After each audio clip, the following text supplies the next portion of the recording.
Cela fait 6 mois que j'ai déménagé dans l'Oregon, et pas un seul appel, message, ou courriel de mes parents.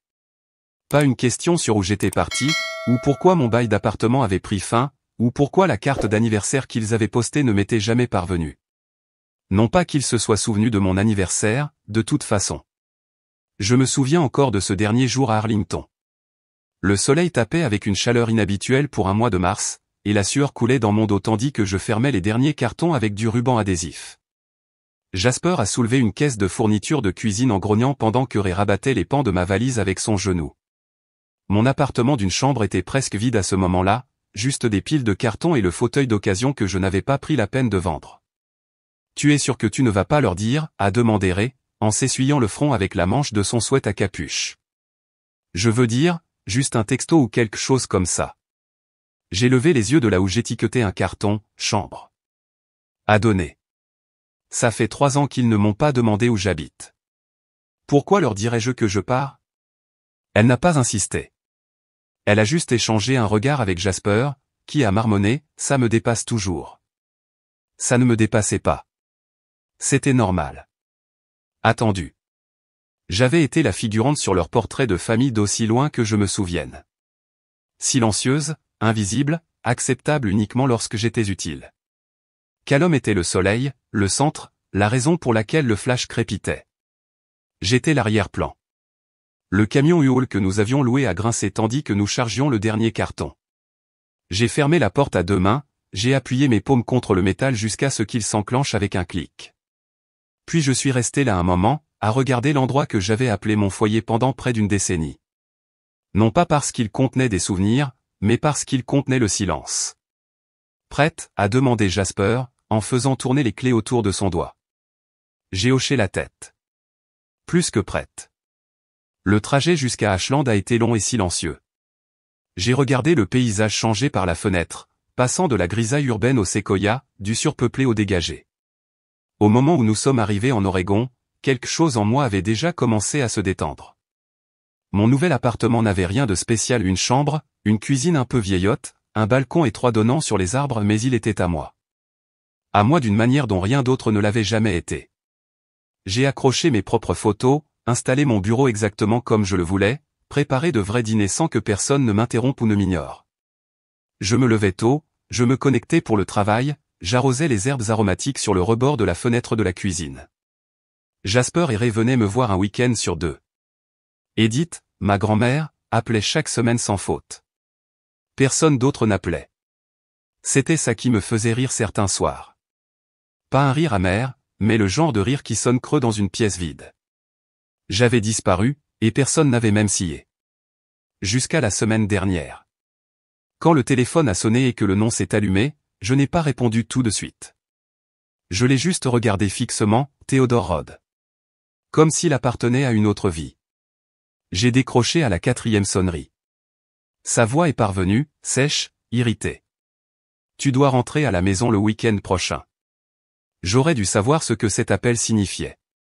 La platitude dans son ton n'était ni de la déception ni de la confusion. C'était le ton de celui à qui tout est dû.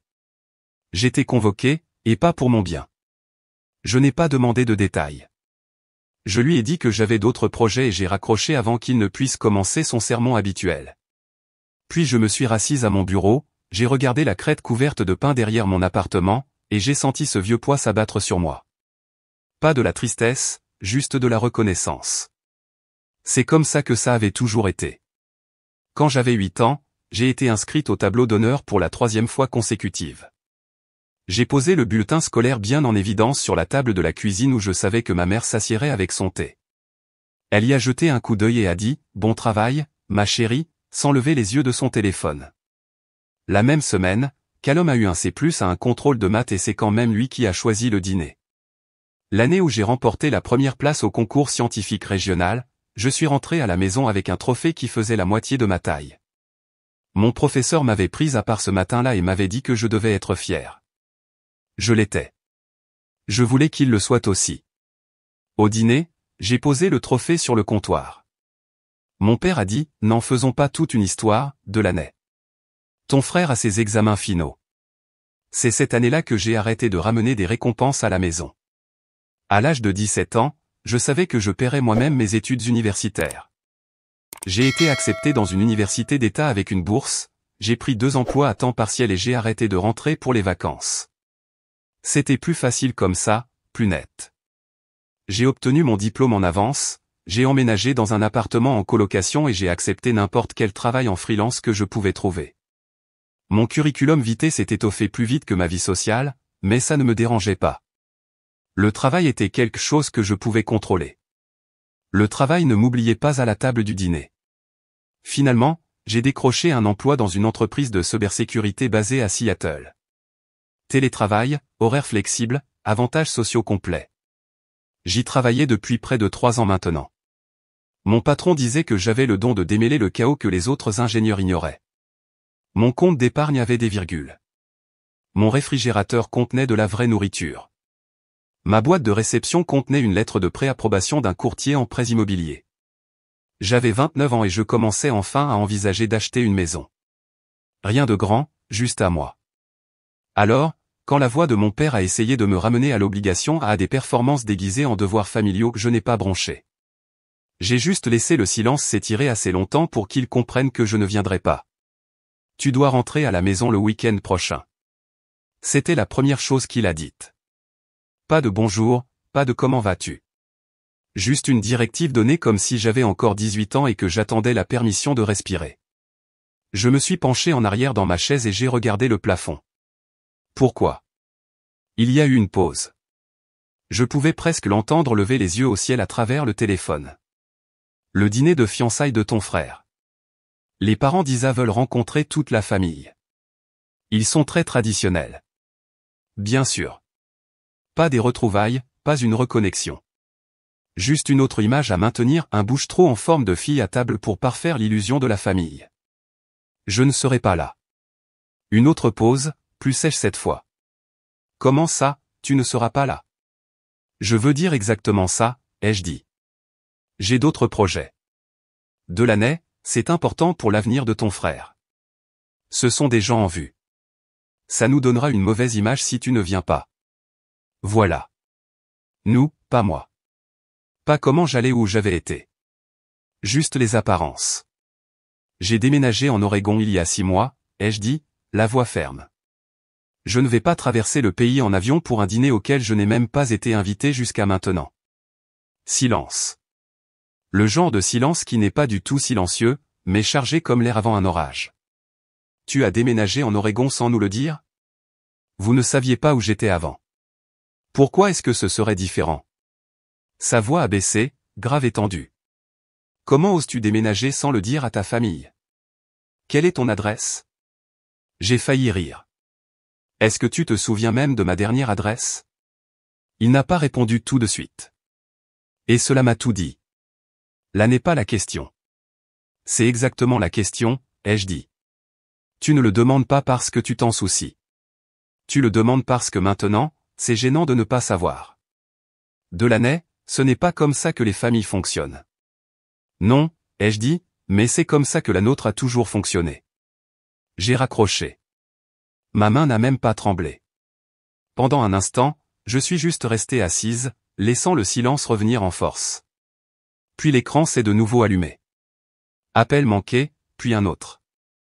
Puis un texto de lui, de ma mère, puis de Callum. Je n'ai répondu à aucun d'eux. J'ai juste éteint mon téléphone, je me suis fait un thé et je suis resté sur le balcon à regarder la lumière quitter le ciel. Le lendemain matin, les textos étaient passés des rappels à la culpabilisation, et de la culpabilisation aux menaces. À la fin de la semaine, j'avais reçu 6 messages vocaux, 11 textos et 2 courriels avec des objets comme peut-on parler, et la famille devrait rester soudée. Ma mère a finalement appelé. Sa voix était tendue de retenue, comme si elle essayait de paraître chaleureuse sans dévier du scénario.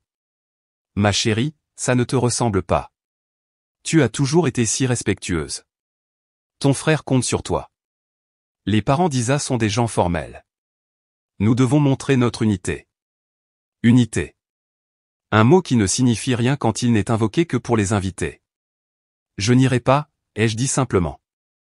Delaney, ne sois pas difficile. Je ne le suis pas. Je suis honnête. Elle a soupiré, frustrée. Ce n'est qu'un dîner. Tu n'as pas besoin de rester longtemps. Souris, dis quelques mots, et puis tu pourras disparaître à nouveau si c'est ce que tu veux. Tu veux dire comme je l'ai déjà fait? Un autre silence. Puis elle a raccroché. Callum a essayé ensuite. Son ton était différent, moins autoritaire, plus confus. Écoute, je ne sais pas ce qui se passe entre toi et maman et papa, mais ne peux-tu pas simplement venir? Pour moi. J'ai presque ressenti quelque chose. Presque. Mais je me suis souvenu de toutes les années où il a détourné le regard pendant que j'étais ignoré. Non, ai-je dit, pas cette fois. Le lendemain, mon père a rappelé. Sa voix avait abandonné toute prétention. Si tu ne te présentes pas à ce mariage, a-t-il dit, tu es déshérité. J'ai laissé le silence s'étirer juste assez longtemps pour lui donner de l'espoir. Que je pesais le pour et le contre. Puis j'ai dit calmement, clairement, je gagne plus d'argent que vous tous réunis. Je l'ai entendu inspirer comme s'il avait été giflé. Tu bluffes.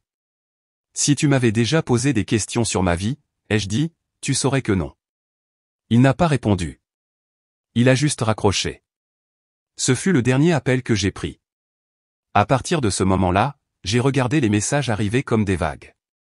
D'abord urgents, puis désespérés, puis de nouveau en colère. Je n'ai répondu à aucun d'entre eux.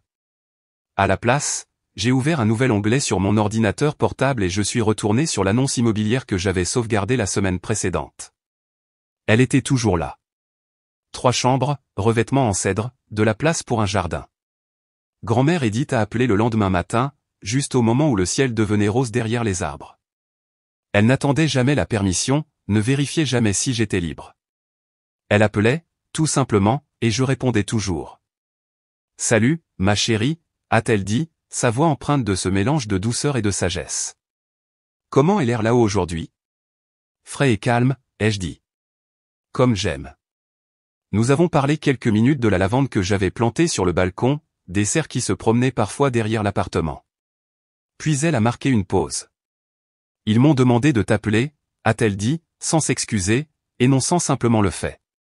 Je m'en doutais, ai-je dit. Laisse-moi deviner. Me convaincre de revenir et de jouer mon rôle. Ils n'ont pas utilisé ces mots. Mais oui, a-t-elle dit. Ta mère fait les 100 pas. Ton père est d'humeur massacrante. Ils paniquent parce que je leur manque? Elle a hésité juste assez longtemps, parce que les parents d'Isa observent et posent des questions. J'ai ri à voix basse. Bien sûr. Ma valeur avait enfin fait surface, soigneusement liée aux attentes de quelqu'un d'autre. Je n'irai pas, grand-mère. Je sais, a-t-elle dit. Je ne le ferai pas non plus. C'est pour ça que je décrochais toujours. Elle n'enrobait pas les choses. Elle ne leur trouvait pas d'excuses ni ne prétendait que le passé n'avait pas eu lieu. Elle se souvenait de mes anniversaires, m'envoyait des cartes postales de ses petits voyages, me posait des questions sur mon travail et écoutait vraiment les réponses. Elle était la seule qui m'ait jamais regardé directement et ait vu plus que ce que je pouvais offrir. Je voulais juste que tu l'entendes de la part de quelqu'un d'honnête, a-t-elle dit. Pas parce que je pense que tu leur dois quoi que ce soit. Merci, ai-je dit. Est-ce que tu vas bien? Oui, ai-je dit, et je le pensais. Vraiment. Je suis resté au téléphone avec elle jusqu'à ce que le thé dans ma tasse refroidisse. Elle m'a posé des questions sur la maison que je regardais et si je comptais peindre les murs ou les laisser tels quels. Nous avons parlé de meubles, de figuiers et de choses qui n'avaient rien à voir avec l'obligation. Au moment où nous nous sommes dit au revoir, le soleil réchauffait les fenêtres, et j'avais déjà rouvert le simulateur de prêt immobilier. Le jour du mariage est arrivé et passé sans moi. J'ai passé la matinée sur un sentier juste à l'extérieur de Lithia Park, serpentant entre de grands arbres et des fleurs sauvages du début du printemps. Le silence, là-bas, n'était pas vide. Il était mérité. Je n'ai pas vérifié mon téléphone. Je ne me suis pas demandé ce qui se passait de l'autre côté du pays. J'ai respiré profondément, j'ai laissé le vent m'entourer, et j'ai continué à marcher. Quand je suis rentré ce soir-là, il y avait un appel manqué de grand-mère Edith. Je l'ai rappelé avant même d'enlever mes bottes. « Salut, ma chérie », a-t-elle dit. « Tu profites de ton air de la montagne. » De chaque seconde. Elle a expiré lentement. Eh bien, le mariage a eu lieu. J'ai attendu. C'est étendu, a-t-elle dit. Le genre de tension qui a l'air poli de l'extérieur mais qui vous raidit la nuque rien qu'en étant assis dans la même pièce. Ça me dit quelque chose. Elle a gloussé. Tes parents ont fait de leur mieux pour garder contenance, mais ta mère n'arrêtait pas de s'agiter. Ton père a à peine parlé. La mère d'Isa n'arrêtait pas de regarder autour d'elle comme si elle attendait quelqu'un. Moi. Oui. Et quand elle a réalisé que tu ne venais pas, elle a demandé pourquoi. J'ai fermé les yeux, laissant le moment s'installer. Qu'est-ce qu'ils ont dit? Ils ont essayé différentes versions. D'abord, ils ont dit que tu étais malade. Puis, que le travail t'avait appelé d'urgence. Ensuite, que tu voyageais pour une conférence. Que des mensonges. La mère d'Isa le savait. Ça se voyait sur son visage. Elle a insisté. A demandé pourquoi tu n'étais pas à la fête de fiançailles non plus. A demandé pourquoi elle n'avait appris ton existence qu'il y a quelques semaines. Et apparemment, elle a eu une conversation privée avec ta mère après le dîner de répétition. Personne ne sait exactement ce qui a été dit, mais ta mère en est sortie pâle et silencieuse. Je pense qu'elle a été lue comme un livre ouvert. J'ai presque souri. Et Callum? Il a eu l'air distrait toute la soirée, n'arrêtait pas de regarder la porte, n'a jamais souri longtemps.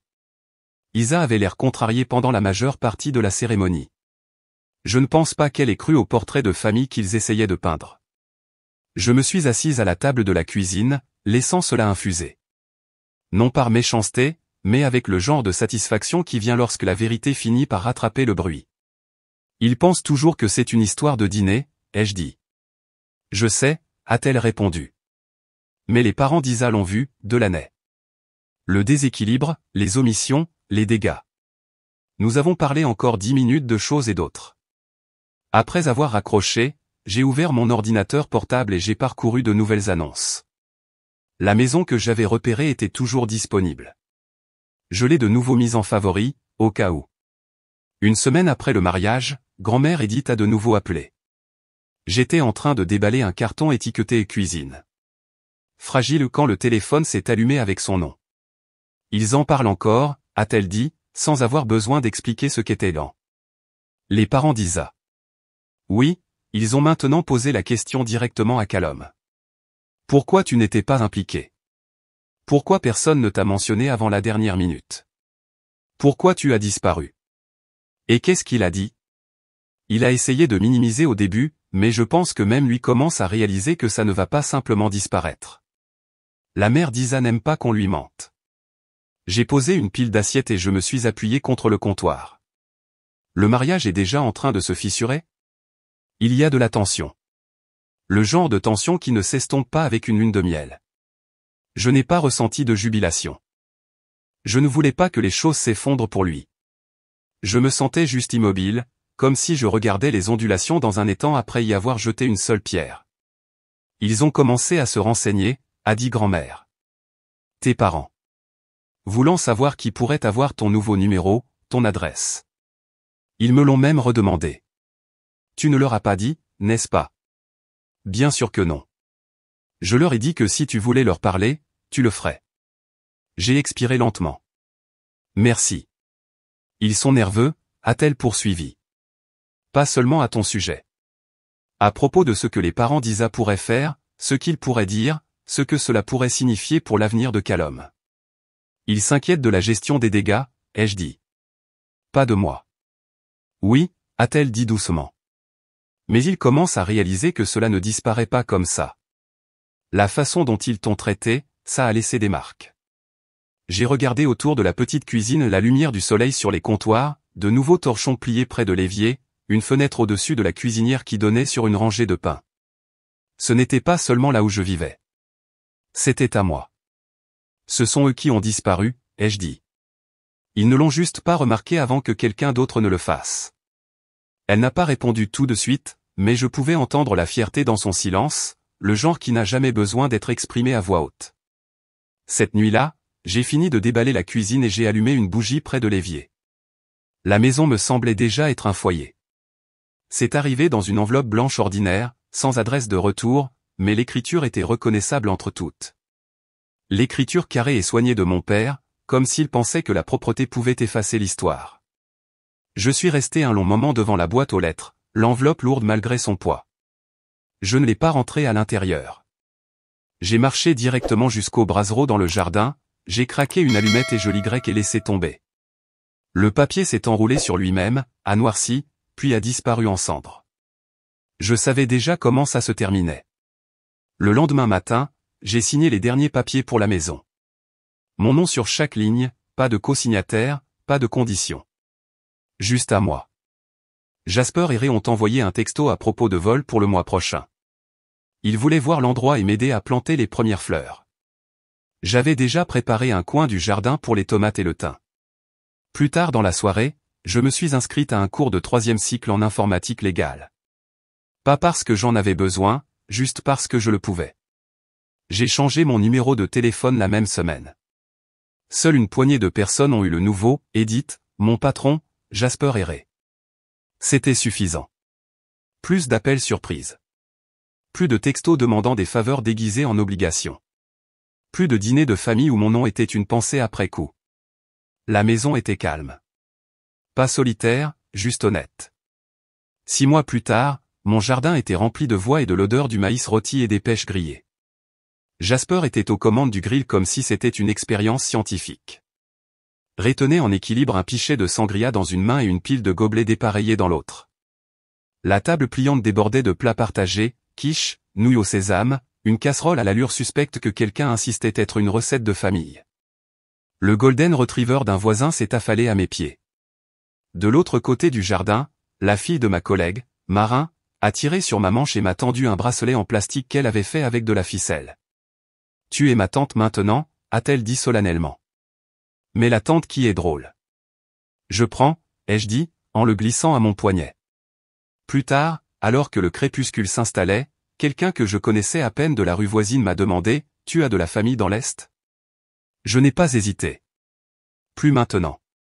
Il y a eu un temps de silence, puis j'ai souri, en désignant la table où Jasper riait si fort qu'il avait renversé de la limonade sur sa chemise, ou Ray dansait pieds nus sur une liste de lecture que je ne savais même pas que j'avais.